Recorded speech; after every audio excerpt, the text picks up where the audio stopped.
Hi everyone, welcome to the Majlis. I'm your host Yasmin Khwaitlr, and with me today I have Muna AbuSulayman. Muna, thank you so much for being here. Allah take العافية. Thank you for inviting me. Thank you for coming. Muna, brief introduction perhaps before we begin. Perhaps most well known as the host of Kalam Nawaem, the NBC show. But Muna is also an academic who taught at King Saud University, a philanthropist who headed Al Walid bin Talal's foundation, and a businesswoman who has started her own business and helped others start theirs. So an incredibly varied career spanning a long time. Would love to know what is the underlying theme for you that connects all of these different paths. So if you look at my career, people think that I'm jumping around every 5 years, and which is true. I've changed or added to my skill set or my understanding of the ecosystem that I live in professionally and philanthropically. But the underlying theme is equalizing opportunity for everybody. Basically helping people to reach their potential. So when I was teaching at the university, yes, I was teaching, but the value that I wanted the girls not just to learn about English literature, and I remember, this is in the 1990s, so it was a very different time, but I wanted them to understand all the skills that they can bring or learn to become a better person for themselves, for their families, for the community, not just to be able to read and speak in English. And that was a very different model from what academia was at the time. I went to Kalam Nawaem not because I wanted to do TV, but because I thought this program and I love information, can help me give the right type of information to people so that they can change their lives. And I would also say that there's one piece of information for every age group that should be new for them in each program. So you'll be like, oh, that speaks to me. And you take that and you're able to apply it. At the foundation, the same thing. It was the most amazing job to be able to look at all the needs in the different societies that we served. And how can we actually change those communities to be independent, to be self-reliant, to be prosperous, well-functioning. Then I worked in consultancy, and I was doing the same thing with different NGOs and philanthropists. Somebody would come to me and say, well, I'm interested in helping in this, cause. And I'd be like, well, let's really study what you could do. Maybe something different would be actually more impactful. So impact. Transform VC, my own business, which I, hired women that were down on their luck, and you teach them skills. So everything I've done has had the same theme throughout. And so it's the same thing for me, but people look at it and they think it's different. And of course, different challenges, different skills, more interesting to actually know how everything works. Right. So I don't just know things from a business point of view or an academic point of view or a philanthropic point of view or public policy, but actually see a 360-degree solution for the problems. Incredible. And throughout this career, as you've hinted briefly, you worked in a pre and a post Vision 2030 Saudi. Yes. So how has that change impacted your path? So I think the change that everybody talks about is this idea of having hope, right? Before that, young people did not have hope. Young people felt that they were being controlled by society, by their parents, by whatever opportunities for women especially. You'd either be a teacher, a medical doctor, somebody who worked in a bank. This idea of having whatever career that you wanted or you had the talent for was not there. So that's a major shift. Overnight, we went from being an old country into a youthful country, with all the issues that come with being youthful, right? So you make mistakes, you're experimenting, you're going very fast, and so that was very interesting to observe. But for me, the change wasn't so difficult, which I think many of my friends had difficulty with it, because I'm a third culture kid. And third culture kid it means that you've lived in many different countries before the age of 14. And that gives you a very unique skill set, which is being adaptable, being able to be thrown into a different culture, different community, different school system, and learning it very quickly so that you can actually thrive. And so for me, I was able to adapt extremely quickly. Also, it's a lot of happiness because we've been advocating for these things for so long, talking about them, whether in the newspapers, on my show, or in society and communities and families. And to actually see that happen in my lifetime and so quickly was just amazing. I think it's a historical time, once in a lifetime kind of experience that we were able to be part of. Just so proud. No, it's especially as, two Saudi women sitting across from each other here today. It's incredible to see how far we've come and so exciting. بس انتوا في الشرقية انتوا كنتوا شوية يعني عايشين حياتكم. The Aramco life. The Aramco life. And I think, Aramco did give women this idea that they can be whatever they wanted, right? If you join Aramco, you join in many of the managerial and different departments. And so you didn't have those restrictions. You grew up knowing, but you couldn't go outside of Aramco. Yeah. That was your restriction. That was the bubble. Aywa. Yeah.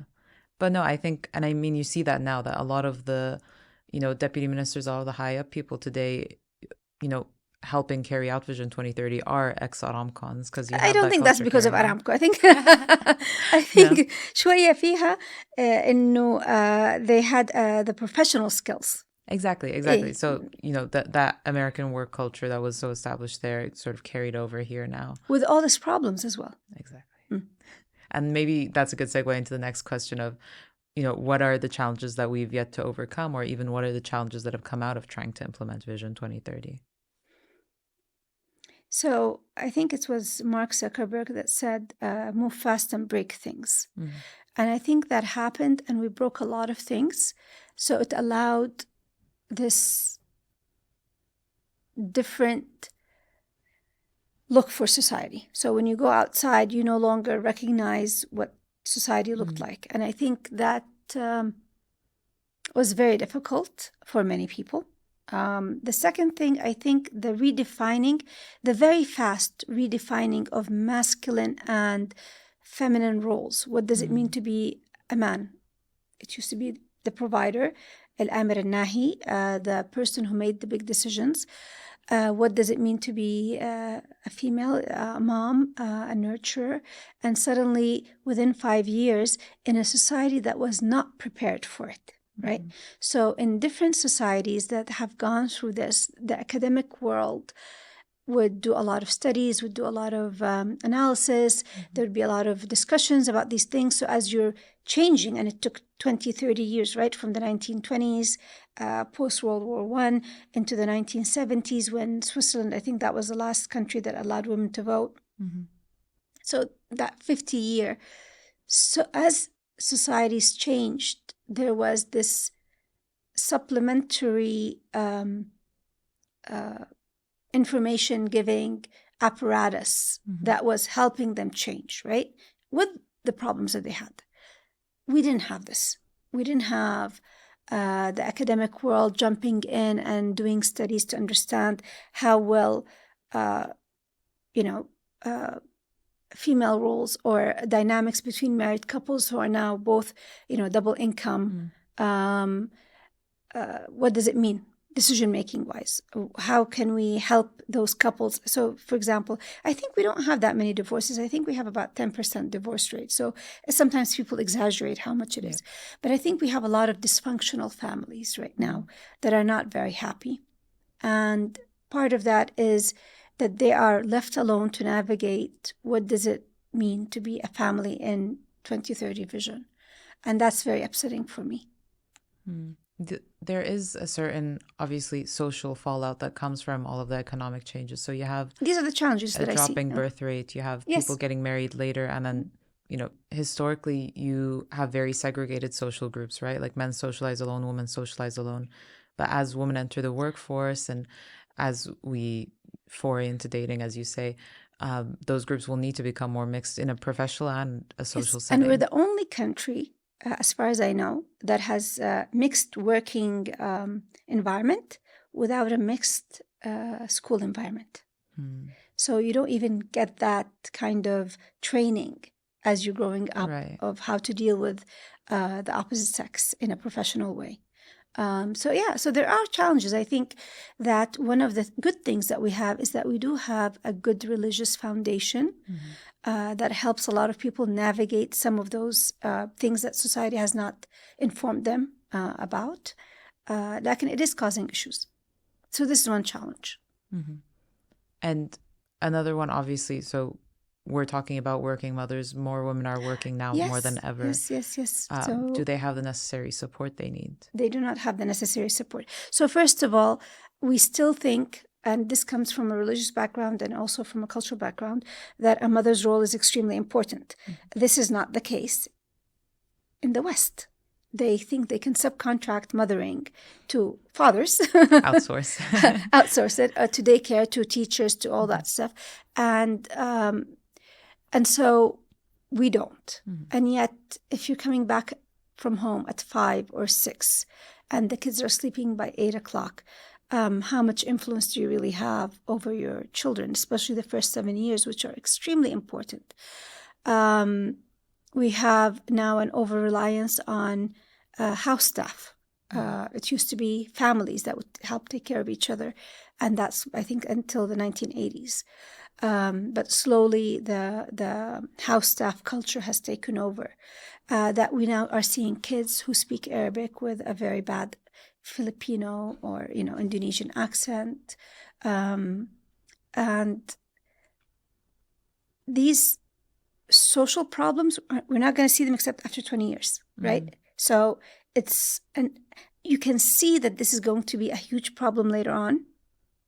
And nothing is being done to allow a different model of female entering the workforce and working in it. So I did a TEDx talk about monetization of motherhood. And I kept saying that we have to allow women to go in and out of the workforce. And now with AI, it can be done as well. But part-time or seasonal work, things like that, where we keep track of their skill sets that they need, but allow them to spend more time with the children when they're very young, so that we have a healthier society. So the kids will eat better, more healthy, better value system, better emotional support. I mean, we're seeing this in the US right now with all these kids who have anxieties and they have panic attacks and they have, gender I can't remember. Dysphoria. And they have gender dysphoria, and this is all because of dysfunctional families. And so we have to figure out a way that we can help women achieve their potential, help women work in the positions that they want, but also fulfill their motherhood in the right way for the benefit of society, not just for their own emotional benefit.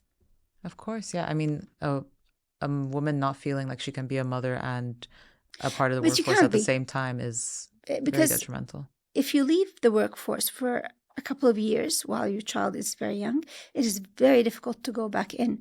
They consider your time mothering as zero experience. So one change could be that you would be given on your CV, if you actually took time off to take care of a child or a parent, by the way, you would be given the kind of skill set that you've learned. You've learned patience, management, you've learned about educational systems.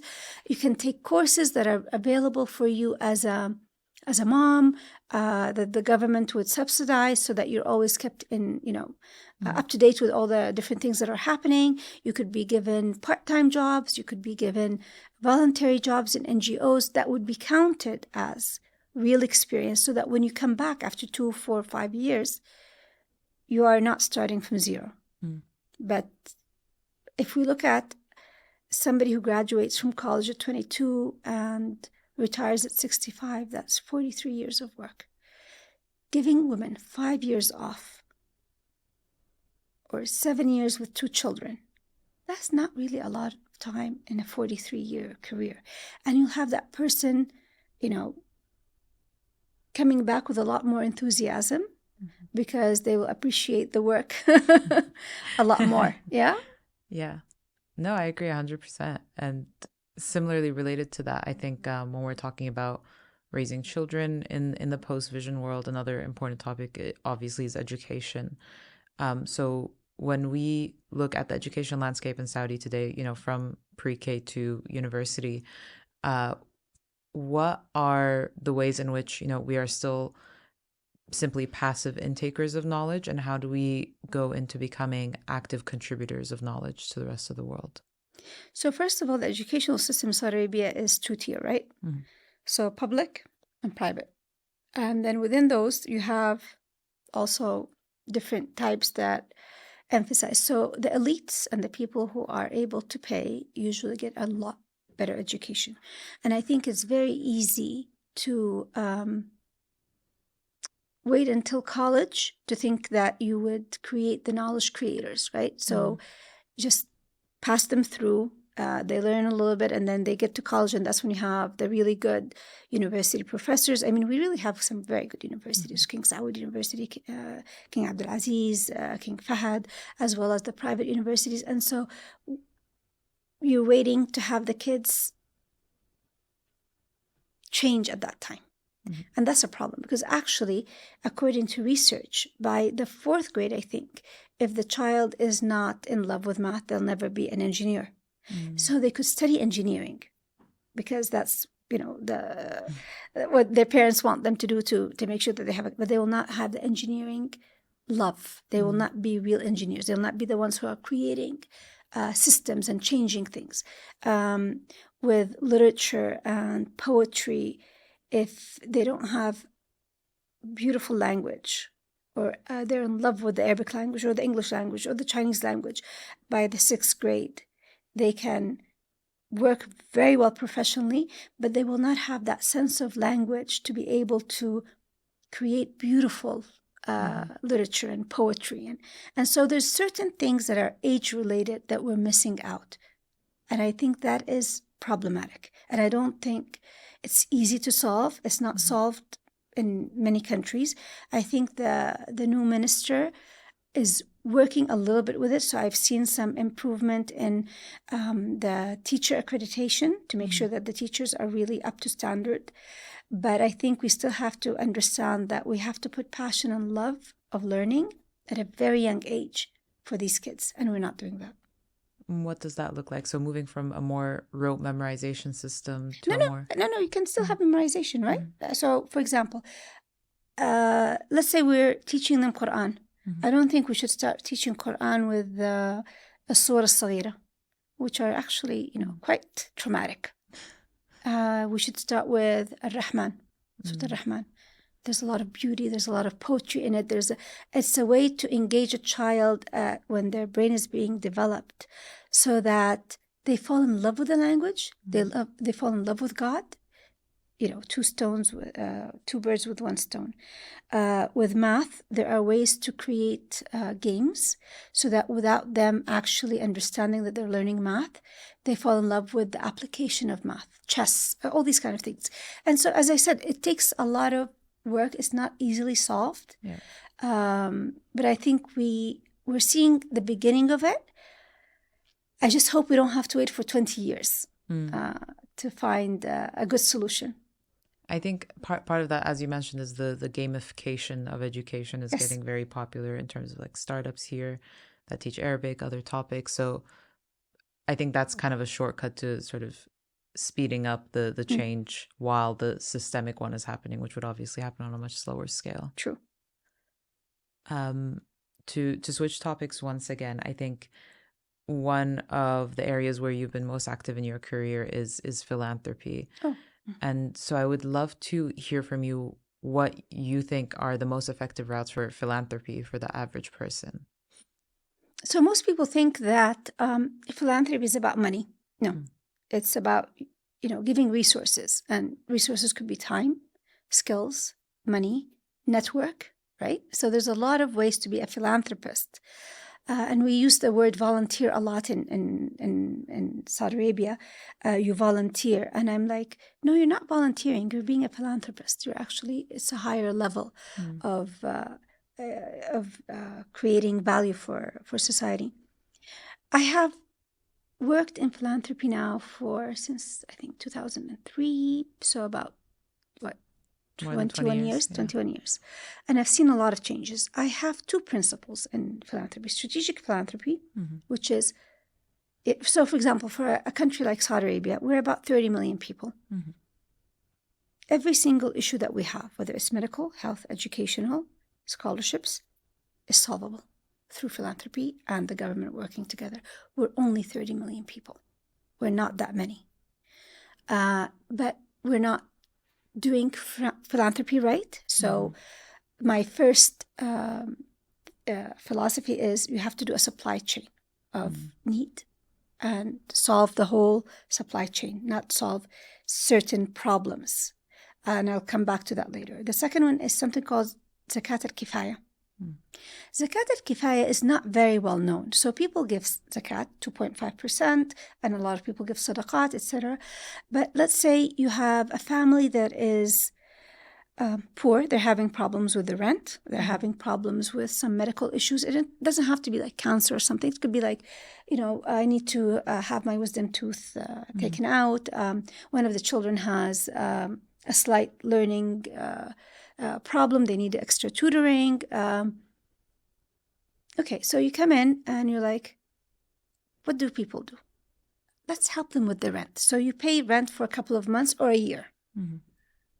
Somebody else comes in and says, oh, let me help with the medical issue. It's going to cost $5,000. Oh, I have $3,000. I give them $3,000.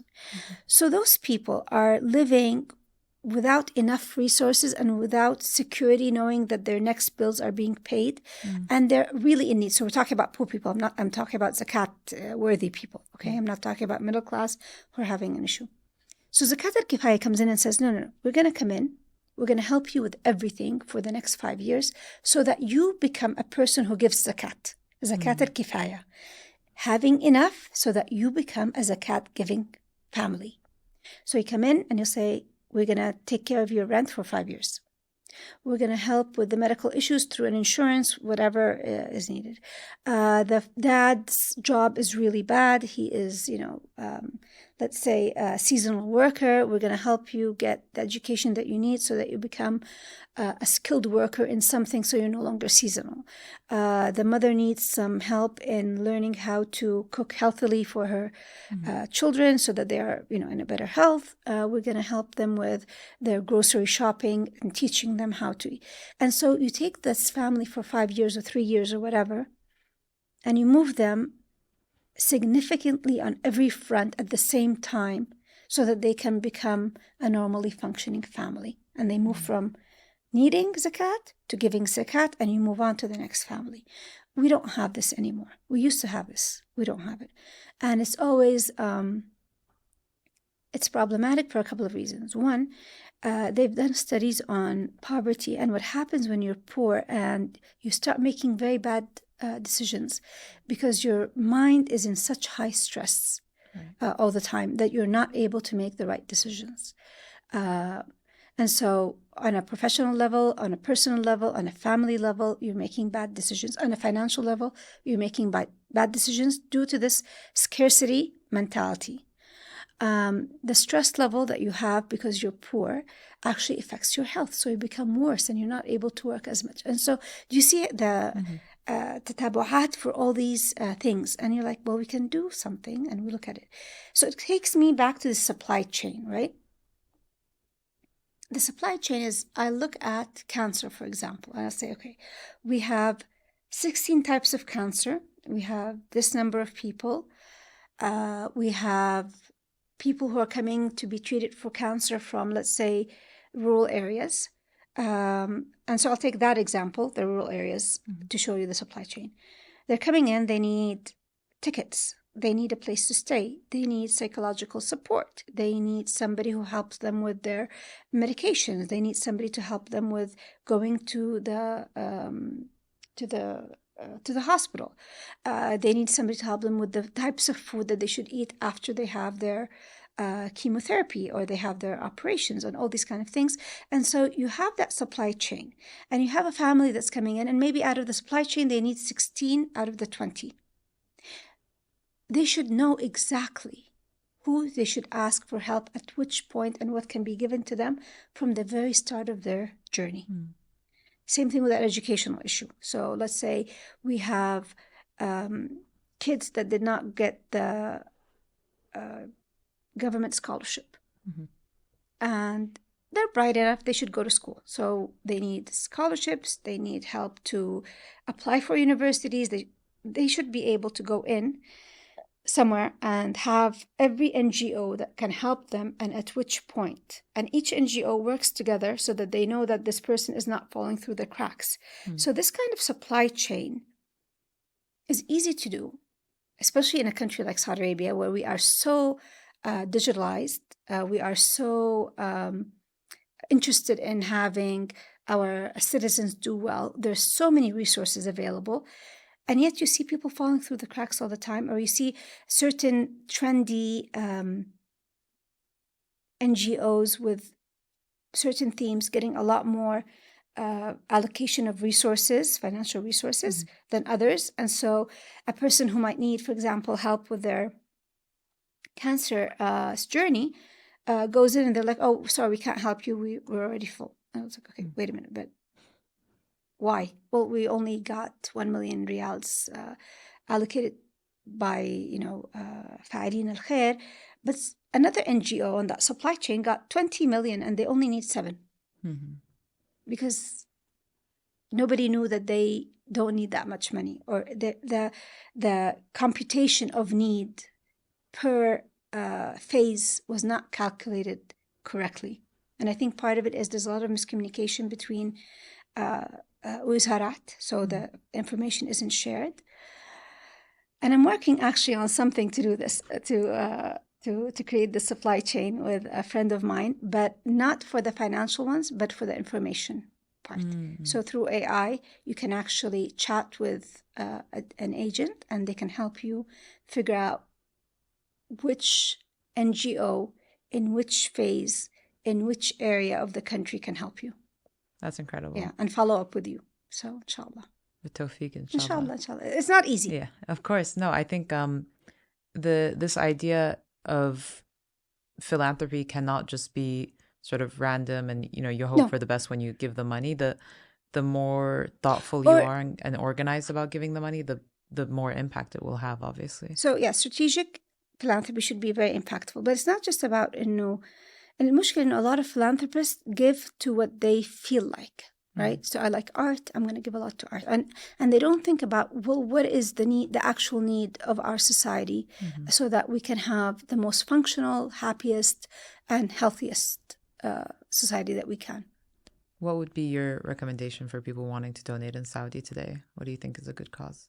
So right now, if somebody wants to donate, I think they should contact King Khalid Foundation, which has done the most studies on the NGO sector, and they can work with them or somebody like me, because there's a lot of freelance consultants as well, and they would figure out what is it I'm interested in personally, and what is available, what is not available, and a lot of times it might be that you shouldn't do something on your own.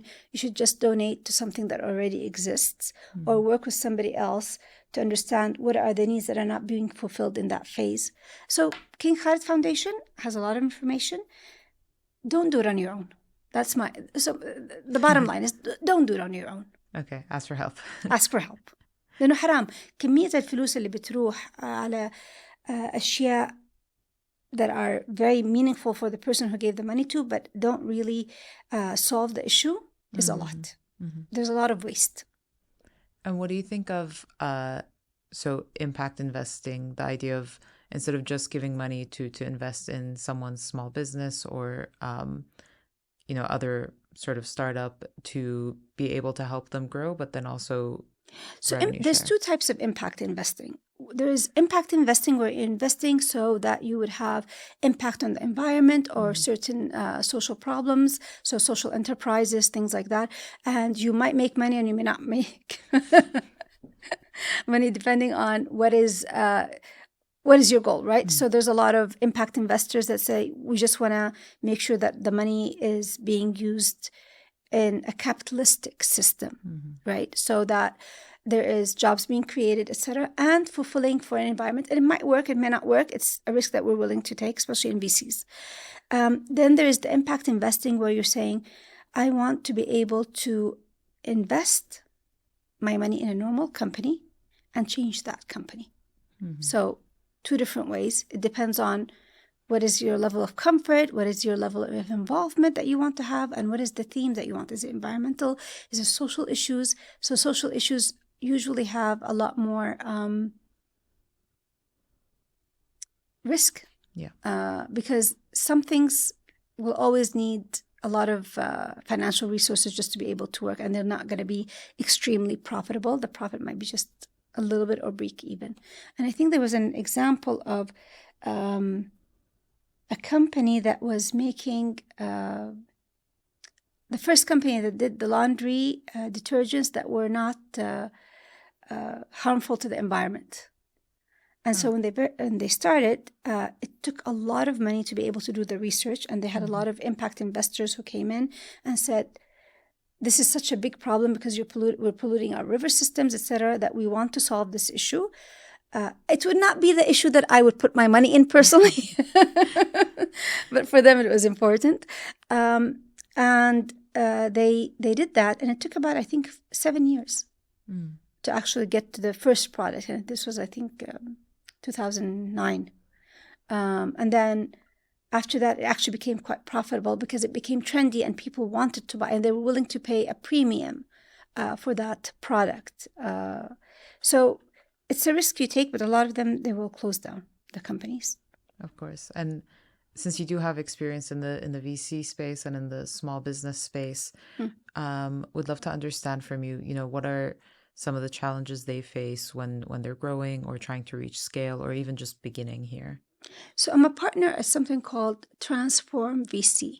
Transform VC is a VC that's out of Silicon Valley that is looking at supporting the best and brightest of people from our community, the Middle East, North Africa, Muslims, African Americans, and it's based in the US. And because when we're investing, we actually do want to scale, and we want to make sure that we're making a lot of money. So this is not a feel good, endeavor. This is actually a money-making endeavor. And we concentrate on deep tech, climate change, and sustainability, looking at how can we create value for those founders. And so our social responsibility is that we understand like funds like.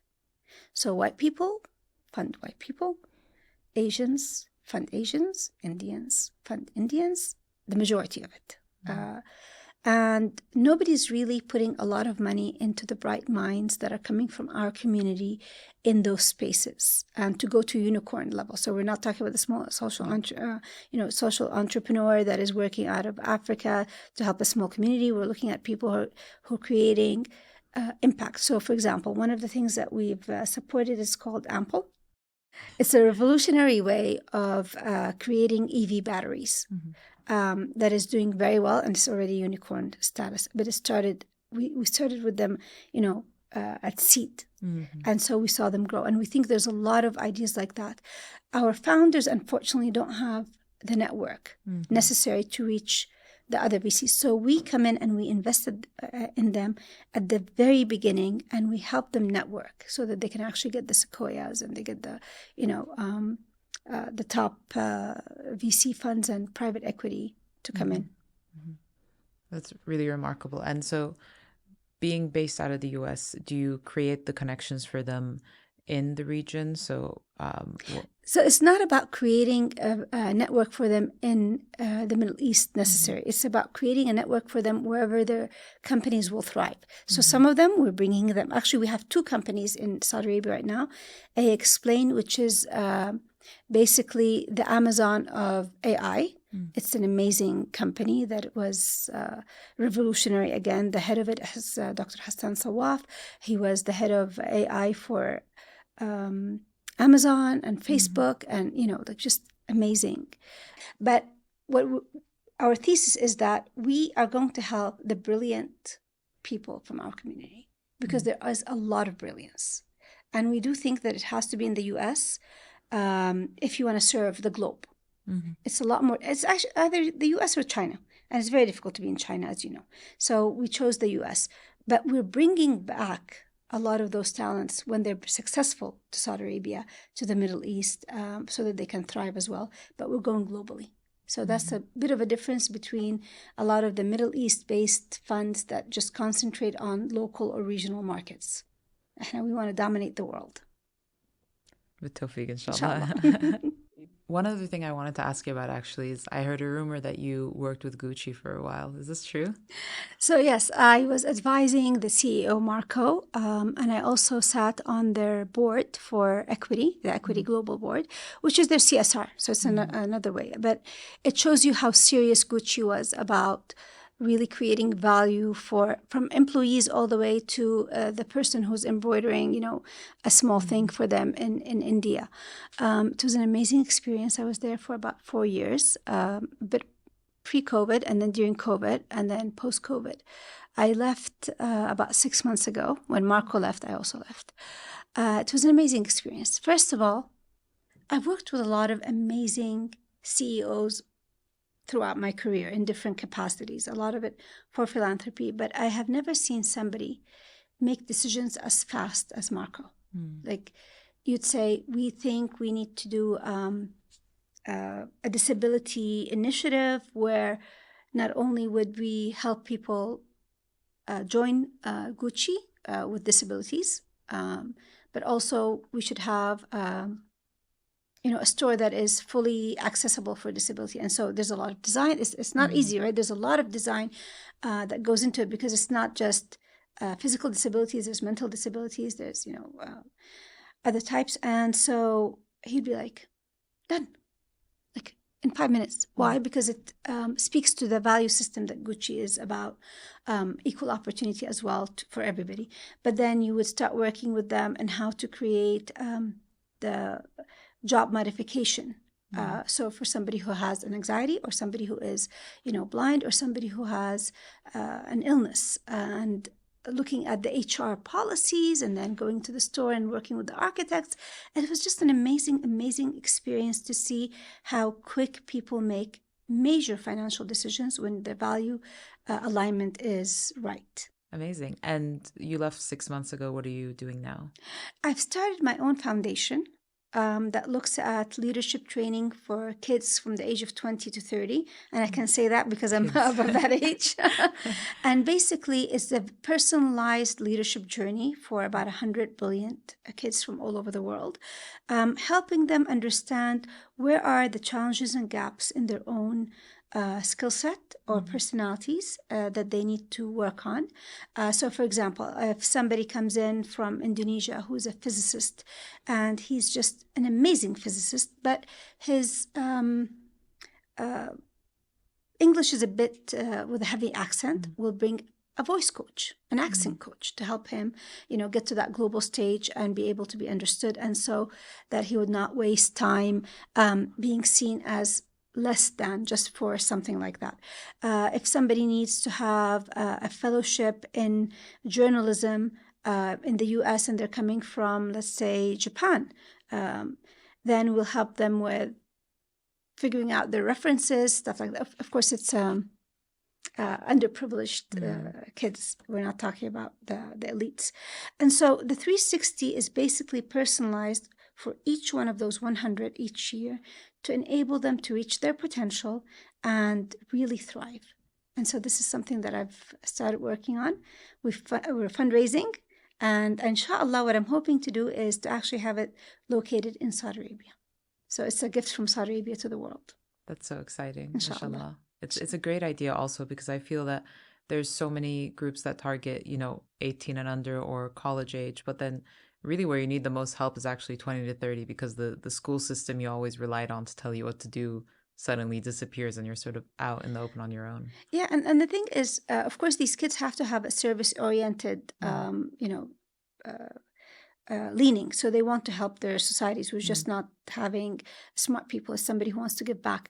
And I think a lot of people, if you don't actually help them during this time, they end up having just to become to go through the normal professional system, and they lose that desire to help others because they're just trying to figure out things for their own.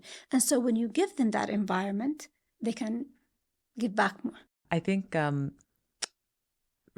this has obviously been an incredibly fruitful conversation. And before we wrap up, we also had some questions from listeners who were really interested to know, you've obviously been such an inspiration to so many Saudi women throughout generations. Who inspires you? So I think everybody says this, right? Their dad. But my dad was an exceptional man. Dr. Muna AbuSulayman, who was the rector of the Islamic University in Malaysia, where I lived for a while, he's somebody who I think I learned about alignment from. He lived his values. And so it was very easy for me to consistently be the same person, to have the same values, and to make decisions based on that, because I saw a manifestation of it in every day of my life. My dad is an intellectual, so I'm not an intellectual. But it made me also appreciate the value that intellectuals bring to the world and to help support them. So, for example, one of the things that I worked on, which is I'm most proud of, is the 5 centers of Al-Walid bin Talal in Harvard and Georgetown and Edinburgh and Cambridge and Exeter. Also 2 of them in the American University of Cairo and in Beirut.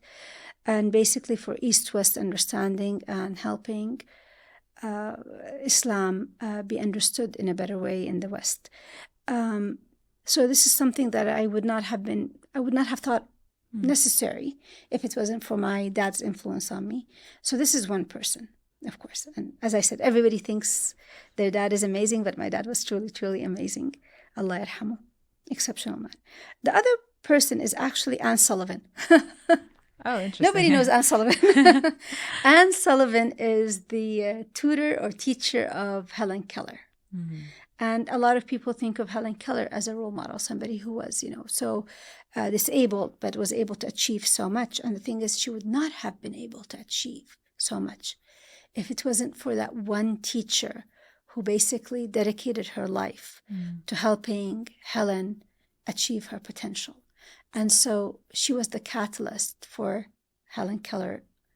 And I see myself in a similar role. I love being the person who helps others to thrive and just, to create value for themselves and just seeing them. So until today, my favorite, out of everything that I've done, my favorite profession was always teaching. I loved teaching. And do you see yourself going back to that? I don't know. I hate grading. But I mean, and also as a VC partner, that is a form of teaching. No. But even Kalam Nawaem was teaching when I was at Al-Walid bin Talal Foundation. The way that I approached mentoring my, employees in my own consulting. So that I do different types of teaching. But would I ever go back to the university? There's a couple of things. In Saudi Arabia, we don't appreciate professional women yet to enable us to go back and give seminars or things like that. They want a PhD. And I made a decision about 6 years ago that I was not going to finish my PhD. I basically gave it up. I was thinking about it for many, many years. I passed my comprehensive exam, started writing my dissertation twice. And one of the reasons was I realized I did not want to be a subject matter expert in one thing, which was English literature. I wanted to be somebody who teaches people life skills. So this was one. The second thing is I actually am a little bit upset about how we are unable to evaluate people's knowledge, except if they have a PhD or a doctorate in front of them. So we need that to tell us that this person is actually smart or not. And a PhD doesn't mean you're smart or not. It means that you're able to do research and add a little bit, hopefully, a tiny bit of knowledge to what exists. That's what it means. It means you have jalad, you have persistence, you have an ability to analyze information in a certain way, not in every way. And so, whereas we've taken that as a means of that you are now somebody who could do everything.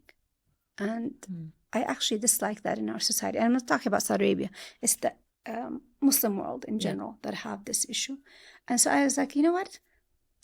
I'm not going to get a PhD. I'm going to be who I am, and I'm going to be comfortable in doing what I want. And if people can't see the value without and people call me, I think you even called me doctor. I thought you had finished it. Yes. And so, but the thing is, I don't always see it. I don't always notice it. But when I do, I actually correct people because I want them to know that, no, I don't have a PhD, but I do have value. I don't think it takes away from any of your incredible accomplishments. For me, it doesn't. But for many people, it does. Yeah. So that's the long version of it. The short version, I don't have time. Well, no, mashallah, you've accomplished incredible things and Alhamdulillah. continue to do so. It's been a real pleasure to have you here today and an honor. Allah يعطيك العافية ومرة شكرا. Thank you so much for inviting me. I hope that, somebody listening would see something that I said and actually act upon it, especially the supply chain. If anybody wants to fund that, happy to work with them. Thank you.